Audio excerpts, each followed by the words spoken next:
Avez-vous déjà vécu des sorties hors de votre corps? Avez-vous déjà vu votre âme se détacher de votre enveloppe corporelle? Pensez-vous que ça soit possible? Sommes-nous simplement un hôte, fait de chair et de sang, nous permettant de vivre ici-bas jusqu'à notre mort, pour qu'enfin notre énergie astrale rejoigne un lieu mystique? Ou ceci n'est-il que le fruit de notre imagination et d'un cerveau défaillant?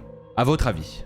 Dites-le moi dans les commentaires avant le début de cette vidéo qui portera sur les incroyables expériences de mort imminente dans lesquelles nous allons tenter de comprendre, à travers des études et des témoignages, si nous ne sommes faits que d'éléments physiques ou si nous avons quelque chose en plus. Et nous allons tenter de comprendre si ces expériences sont vraies ou pas. Petit disclaimer, je ne prends aucun parti dans cette vidéo. Je suis là pour vous transmettre des informations. En aucun cas, je critique ceux qui croient et je n'essaie pas non plus de vous convaincre de quoi que ce soit. Chacun est libre de construire sa pensée comme il l'entend, avec les informations qu'il a en sa possession et celles qu'il va potentiellement apprendre aujourd'hui. Ceci étant dit, suivez-moi maintenant dans notre voyage astral.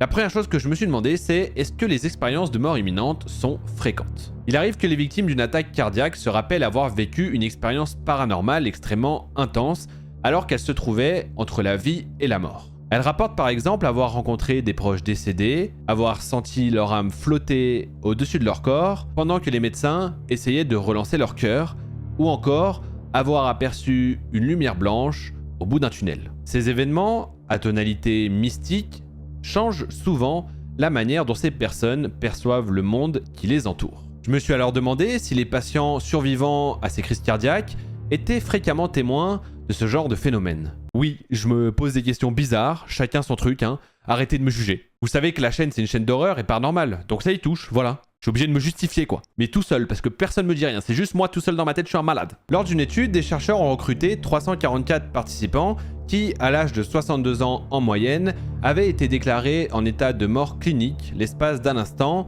avant d'être réanimés. Ils les ont interviewés et leur ont demandé de remplir des questionnaires. L'objectif principal de l'étude était de déterminer combien d'entre eux avaient vécu une expérience de mort imminente. Les chercheurs ont aussi comparé les données démographiques, leur niveau d'éducation, leur appartenance religieuse, mais aussi les données médicales, pharmacologiques et psychologiques des malades qui leur avaient confié avoir vécu une EMI, entre parenthèses, expérience de mort imminente, avec celle des individus qui n'en avaient pas rapporté. Les résultats montrent que 62 patients ont déclaré avoir vécu une expérience de mort imminente, soit 18% des personnes admises à l'hôpital pour une attaque cardiaque au cours de cette étude. Cette proportion est non négligeable. Il est cependant surprenant que des individus présentant un profil médical fort similaire ne vivent pas tous la même expérience paranormale. On constate par exemple plus de EMI chez les malades de moins de 60 ans que chez les personnes plus âgées. De plus, l'intensité du phénomène n'est pas liée à la gravité de la crise. En conclusion, en situation d'arrêt cardiaque, environ une personne sur 5 vit une expérience de mort imminente. Voilà qui est donc plus courant que je l'aurais pensé. La raison pour laquelle les personnes ayant un profil médical similaire ne rapportent pas toute une expérience de mort imminente reste mystérieuse à l'heure actuelle. Et bien entendu, des gens vivent des EMI pour d'autres raisons qu'une attaque cardiaque. Il existe même des cas où la personne n'est pas réellement en danger de mort. En définitive, la science ne sait pas encore très bien expliquer ces expériences paranormales et certains y voient une raison de croire que l'âme peut survivre à la mort du corps. Et vous, s'il vous arrivait de vivre une expérience de mort imminente, quelle conclusion en tireriez-vous? On continue dans le même déroulé sur les expériences de mort imminente et après la conclusion du point précédent qui nous explique que certaines personnes ont des EMI, d'après leurs témoignages, et surtout en dessous de 60 ans, mais sans lien avec la gravité de leur pathologie et sans qu'on puisse expliquer pourquoi certains en font et d'autres non. On va donc maintenant se demander si votre cerveau peut avoir des prédispositions pour les sorties hors du corps qui sont dans pratiquement tous les cas associées aux EMI. Lors d'un voyage astral, qui signifie une sortie hors du corps, la personne a l'impression que son âme sort de son corps. Elle peut s'observer de l'extérieur assise sur une chaise. Elle peut même aller se promener en ville. Dans les comics Marvel par exemple, le super-héros Doctor Strange est célèbre pour espionner les méchants de cette manière. Si les pratiques méditatives, la consommation de certaines drogues ou encore le stress peuvent apparemment favoriser l'apparition de ce phénomène, la question subsiste de savoir pourquoi certaines personnes vivent ces expériences et pas d'autres. Une facette de leur fonctionnement cérébral les prédispose probablement à voir leur esprit se détacher de leur corps, mais laquelle? C'est la question à laquelle j'ai tenté de répondre avec l'étude suivante. Et oui, je me suis fait chier, donc abonne-toi. Des chercheurs ont recruté 59 personnes n'ayant jamais eu de migraine ou de crise d'épilepsie et les ont invitées à fixer quelques instants des stimuli visuels sur un écran, avant de leur demander si elles éprouvaient de l'inconfort ou avaient des illusions visuelles. Ce test permet de mesurer l'hyperexcitabilité d'une partie du cerveau. En effet, en fonction de leur sensibilité et de certaines fréquences, les sujets rapportent plus ou moins d'inconfort et d'illusions dans ce qu'ils voient. Les chercheurs ont ensuite comparé les résultats obtenus par les personnes prétendant avoir déjà vécu des décorporations à ceux des individus qui n'avaient jamais été touchés par ce phénomène. Sur les 59 participants, 13 ont confié avoir vécu au moins un épisode de sortie hors du corps, épisode qui durait en général entre 1 et 5 minutes. 11 ont dit en avoir vécu plusieurs, et 7 ont précisé avoir déjà contemplé leur corps de l'extérieur. Et un participant a indiqué pouvoir contrôler le phénomène lorsqu'il se produisait. Le reste n'avait jamais vécu de EMI avec sortie hors du corps. Les résultats montrent donc que les sujets qui ont subi des décorporations dans le passé ont rapporté plus d'inconfort et d'illusions sensorielles liées aux tests visuels que ceux qui n'en avaient pas vécu, ce qui indique l'existence d'une hyperactivité corticale, donc de l'hyperactivité du cerveau, en gros, pour ces sujets-là, et valide donc l'hypothèse des chercheurs. En conclusion, pourquoi certaines personnes vivent-elles des sorties hors du corps, et pas d'autres? Cette étude propose un début de réponse. L'hyperactivité corticale, qui distinguerait les personnes qui ont ces expériences exceptionnelles de celles qui n'en rapportent pas. Le cerveau des premiers serait en quelque sorte plus vulnérable aux hallucinations, sans qu'elles souffrent pour autant d'un trouble psychiatrique, de crise d'épilepsie ou de migraine. La prochaine fois que vous aurez l'impression que votre conscience sort de votre corps, peut-être que vous êtes juste hyperactif, et qu'il s'agit simplement d'un tour que vous joue votre cerveau. Maintenant que nous avons vu si les EMI étaient fréquentes et que nous avons un début de réponse sur pourquoi certains en font et d'autres non, on va maintenant se demander si les expériences de mort imminente sont vraiment paranormales. C'est l'hypothèse survivaliste versus l'hypothèse mortaliste. Il existe deux approches concurrentes pour expliquer l'expérience de mort imminente, EMI. Selon la première, l'hypothèse survivaliste, l'âme pourrait subsister malgré la mort du corps, une conception qui se trouve au fondement de nombreuses religions. La seconde affirme que la conscience n'est qu'un produit dérivé de l'activité cérébrale. C'est l'hypothèse mortaliste qui considère que ce phénomène n'a rien de surnaturel et postule que les EMI sont générés par le cerveau en train de mourir. Cette position est celle qui est la plus répandue dans le monde scientifique. Mais est-elle pour autant la bonne réponse à tout ça? C'est ce que je me suis demandé, et c'est ainsi que j'ai trouvé cette étude pour y répondre. Dans celle-ci, des chercheurs ont donc regroupé et examiné un grand nombre d'articles et d'études déjà en place sur les sujets, regroupant ainsi tous les phénomènes pouvant être liés aux expériences de mort imminente, comme les sensations d'être mort, les sorties hors du corps, la vision d'un tunnel avec une lumière au bout, ou encore la rencontre de proches décédés. Selon ces chercheurs, il est illusoire de penser qu'il existe une explication unique à tous ces phénomènes. C'est une erreur méthodologique que font souvent les avocats de l'hypothèse survivaliste. Ils essaient de trouver une seule cause aux expériences de mort imminente. Et comme ils ne l'en trouvent pas, ils se rabattent alors sur l'explication surnaturelle, et donc sur l'explication de l'âme qui se détache du corps physique. D'après les chercheurs, ils font en fait une erreur dans la manière d'approcher l'étude de ce phénomène. Leur étude et leur lecture démontrent par exemple la chose suivante. Les neuropsychologues savent par exemple de mieux en mieux expliquer le phénomène des sorties hors du corps, car il est par exemple possible de reproduire la sensation de décorporation en laboratoire en stimulant électriquement une zone précise du cerveau. En conclusion, il est possible selon les chercheurs dans cette étude d'expliquer les expériences de mort imminente par une approche résolument neuropsychologique. Elle serait en effet générée par le cerveau en train de mourir. Les chercheurs soulignent que cette réaction du cerveau avant la mort comporte différentes réactions. Pour certains, c'est le fait de voir sa vie défiler devant ses yeux. Pour d'autres, c'est les sorties hors du corps, etc. Il estime que chacune doit être examinée et expliquée indépendamment. Car si chacun vit une expérience différente, c'est qu'il y a plusieurs explications à ces mêmes phénomènes. Il va falloir cependant explorer davantage cette question avant de pouvoir expliquer toutes les expériences de mort imminente. Néanmoins, il ne faut pas pour autant se rabattre sur des explications parfois un peu farfelues, même si c'est plutôt cool d'imaginer que notre âme se sépare de notre corps à notre mort et qu'on pourrait se voir d'au-dessus. On pourrait tous se prendre pour Doctor Strange. Ce serait vraiment stylé. Putain, la science, ça me fait chier en vrai. Je préfère y croire à ça. Allez, je vais tester, je vais me tuer et revenir à la vie. Ouais, pas de soucis, je gère, je connais une technique ancestrale, vous inquiétez pas. Putain, cette vidéo, elle va faire un max de vues vu que je vais mourir. C'est pas censé être drôle si? Bon, on va tester.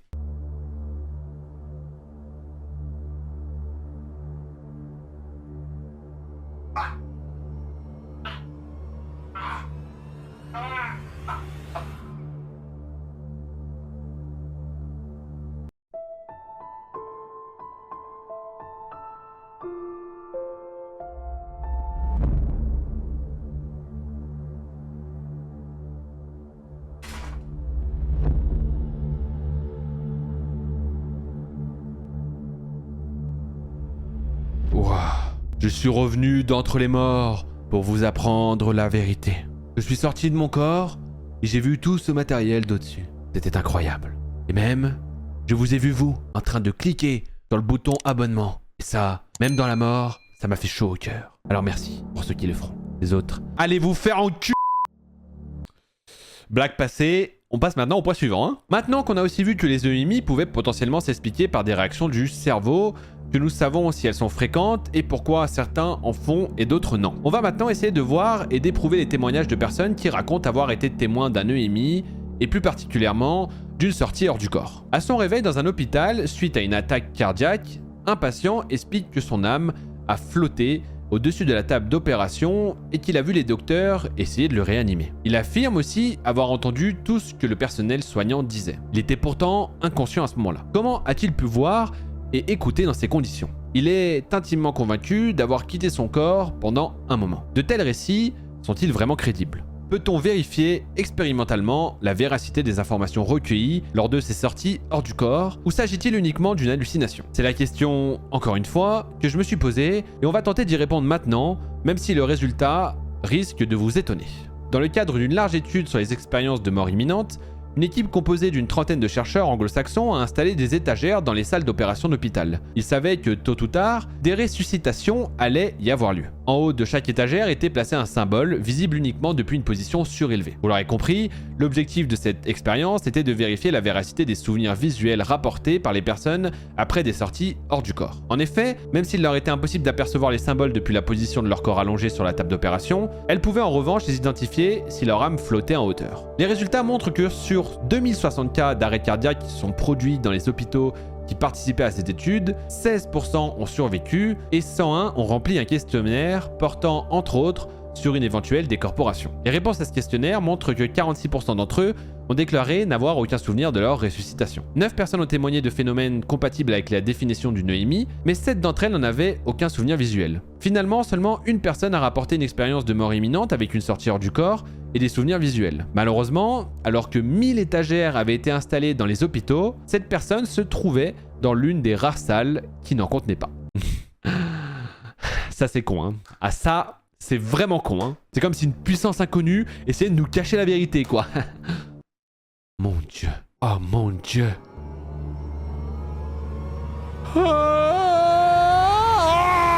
Pardon.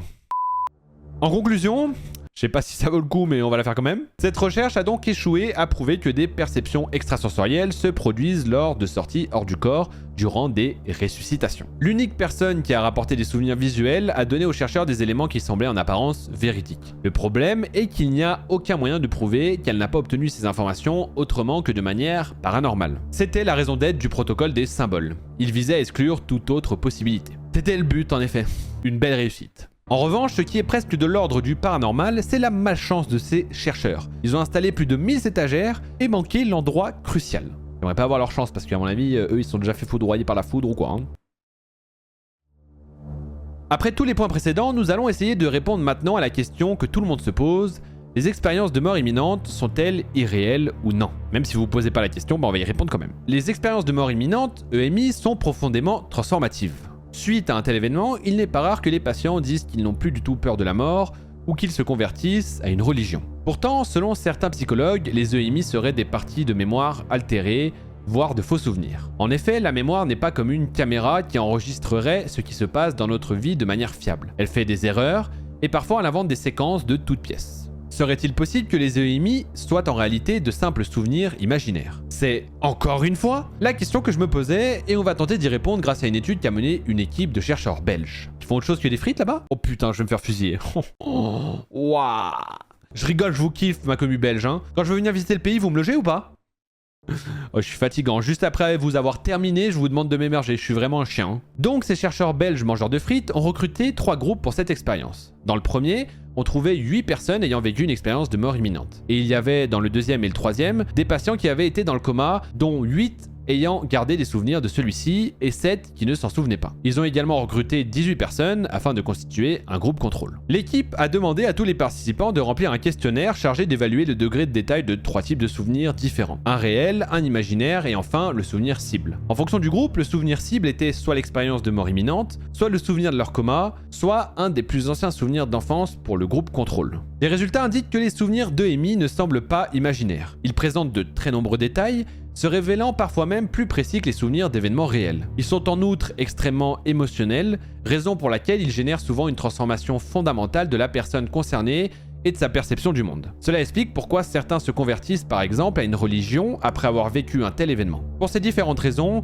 ils ne peuvent pas véritablement être comparés à d'autres types de souvenirs, il s'agirait d'une catégorie à part. En conclusion, les expériences de mort imminente ne semblent pas être des souvenirs imaginaires, ce qui pourrait corroborer l'hypothèse selon laquelle la conscience survivrait à la mort. Cependant, une autre façon d'interpréter ces résultats serait de considérer les souvenirs de Amy comme une remémoration extrêmement vivace d'hallucinations. Les partisans de cette thèse les comparent notamment avec les souvenirs flash, qui sont des souvenirs extrêmement détaillés mais qui s'avèrent généralement faux et inventés. On peut tous avoir des images que nous pensons avoir vécues, mais en réalité, ils ne sont que le fruit de notre imagination et ils vont parfois se mêler à nos souvenirs et nous faire croire qu'ils sont réels. Décidément, il reste encore bien du chemin à parcourir pour percer le secret des expériences de mort imminente. Et si jamais tu souhaites voir le point numéro 6 de cette vidéo pour en savoir encore plus, c'est dans la description que ça se passe. Et si tu veux savoir pourquoi tu aimes les vidéos d'horreur et pourquoi tu aimes l'horreur tout court, eh bien clique ici.